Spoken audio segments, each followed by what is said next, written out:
New day, new smile. Good morning, everyone. Pumunta kami ng canteen at kumain ng aking kaibigan kasi nagkukutom daw siya. Kumain kami doon at nagkwentuhan na sana makapagpasa kami ng prelim.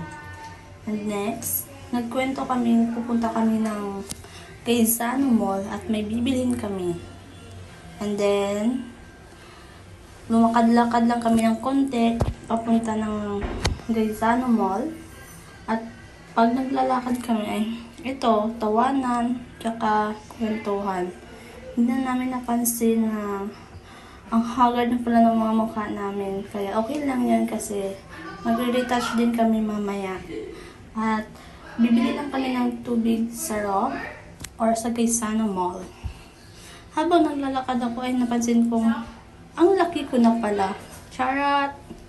Katropa!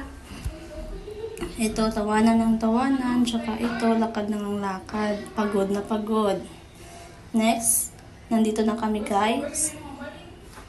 Here na kami dito sa aming grocery sa may Quezano Mall.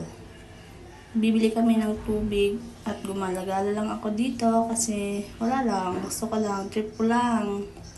Ito na ako, kumuha na ako ng mga inumin. Charot, tubig lang pala. Tubig ang aking iinumin guys.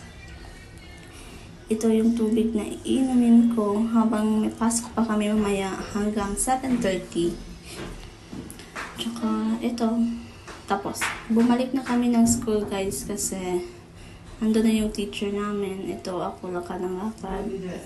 At ito'y pagod na kami. Pagod na. Bye guys. Hanggang dito na lang muna. Babush.